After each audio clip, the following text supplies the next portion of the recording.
Alright, and welcome back. This is Raul. I'd like to welcome you to the next portion of our demonstration of the Doepfer A189-1 voltage-controlled bit modifier.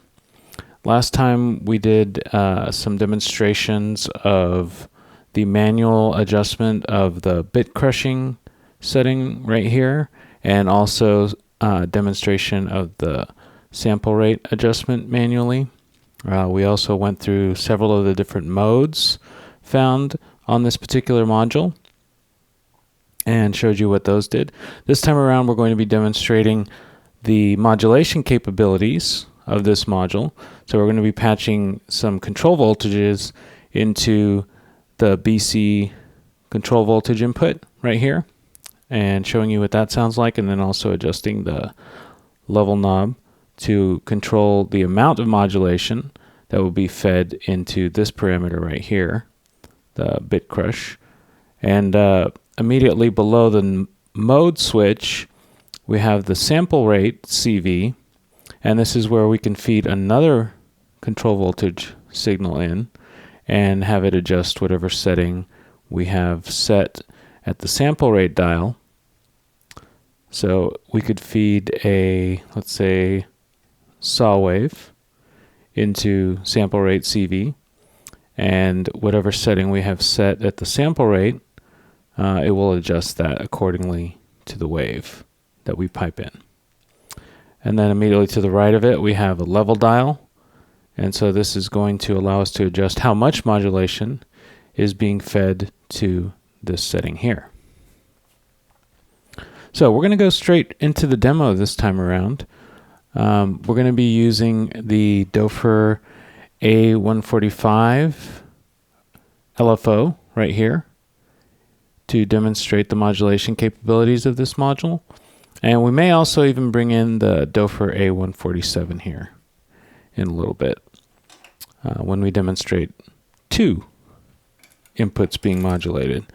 So let's go ahead and hear what our dry signal sounds like. We'll get that going. And I'm not going to precursor this too much. This is a track that I did on a CD a couple years ago. So I'm just going to let you hear it real quick. Dry, bone dry. So no modification. It sounds like I have some sample rate. Okay, here we go. Okay, so that's bone dry. There's a little bit of distortion, but that's inherent into the module. It's kind of overdriving it a little bit, and I might have my level up a little bit too high too. There we go. Okay, so that's our dry signal. Go ahead and get that in your ears. And now we're going to adjust the Bitcrush a little bit. And now we definitely have a distorted sound here.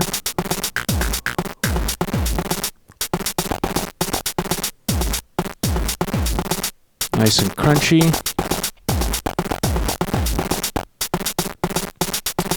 And now I'm going to take a triangle wave from here, an A147, and I'm going to feed it into our Bitcrush CV. I'm going to turn the level of modulation all the way down, so initially we're not going to hear anything. Here we go. Okay, so we're not hearing anything. And now I'm going to slowly bring in the volume switch, and we should hear the Bitcrush setting start to change a little bit.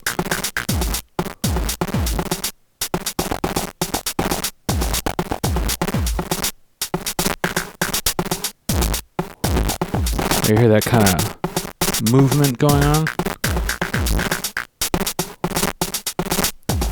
And then I can adjust it if I want to by going to the frequency of the LFO. I can go faster. That wasn't my phone, that was actually in the song. A little joke I played.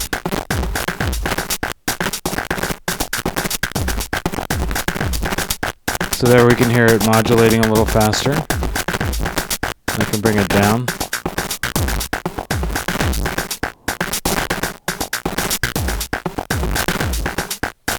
So there we have a nice rise and fall going on with the Bitcrush, and if I bring up the level of modulation a little bit, we should hear it a little bit better.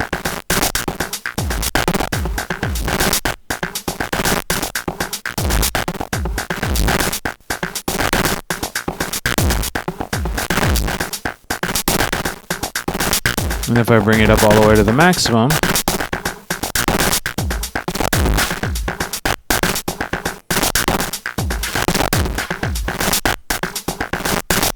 okay, so you get the idea. Just a basic waveform being fed into the Bitcrush CV, and we have our Bitcrush setting.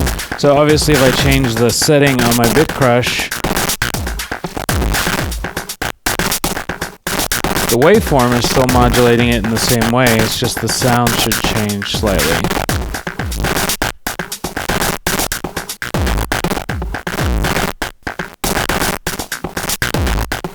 Alright, so we got that going. Let's try a different waveform. So we're going to pipe out of the triangle wave, and that's our regular Bitcrushing setting right there. And now let's try a maybe a different waveform. Let's go with a let's try a sine wave. I'm going to pipe a sine wave in. I'm going to actually start my track over because it's about to end. Okay, here we go. So sine wave.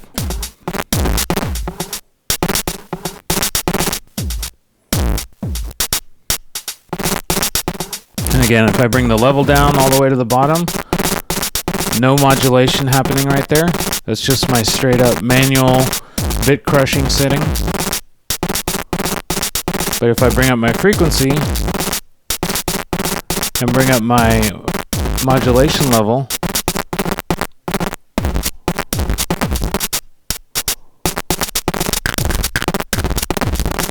it can go very, very fast. And it also corresponds in speed-wise anyway to the flashing of the lights over here. So right there,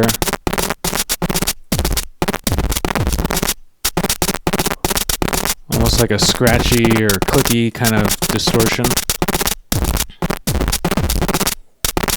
And of course I can go in the opposite direction, go all the way down with the frequency.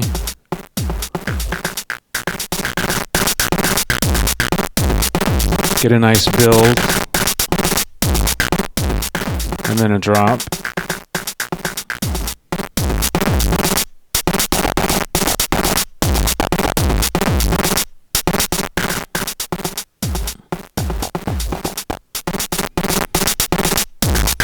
Okay, so I think you get the idea.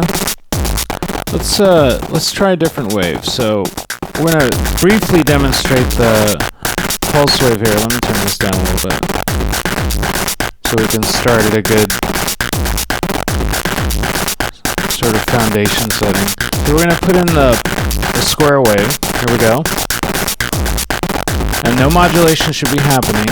I'm gonna bring up the frequency a little bit. Because if you've watched any of the previous demos, then you'll know that when we get to the square wave, our modulation demonstration is going to change a little bit.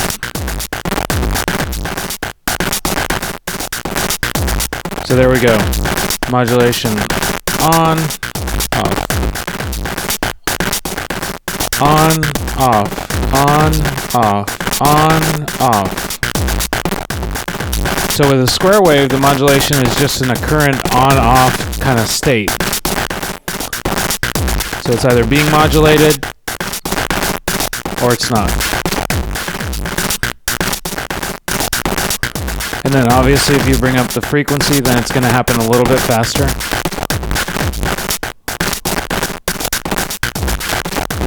I can bring the level down if I want to tweak it just a little bit.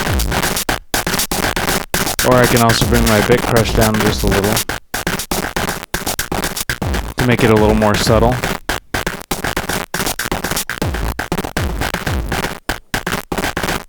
Okay, that's our square wave. Now we're going to go down to the saw wave. There we go.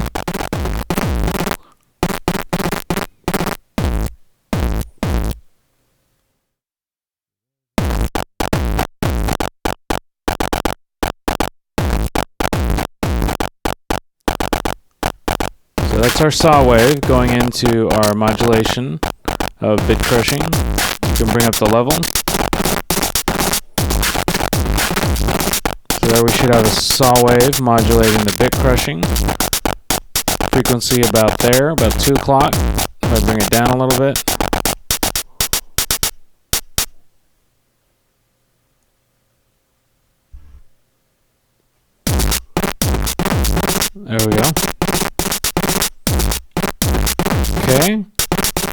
That's our saw wave. We can bring the frequency up. And let's even maybe pipe into one of the other modes. So I'm going to flip. Let's just go nuts. We'll go into one of them. Yeah, that's a crazy kind of mode right there. Mode number 6. Bring my Bitcrushing down a little bit.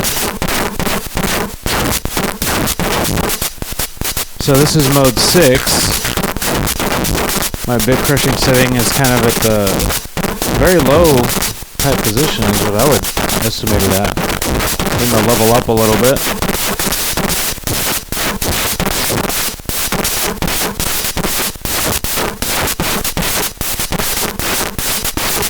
Okay, and at that point it becomes fairly unrecognizable, as you can hear.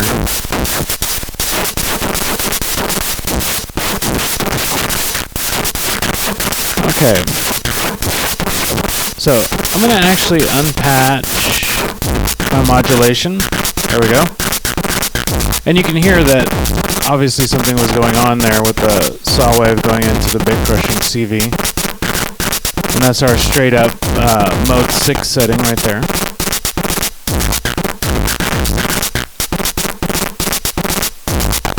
So now that we've done the Bitcrushing, a little bit of it anyway, and we've demonstrated some of the waveforms going in, let's go into a little bit of the sample rate modulation capabilities.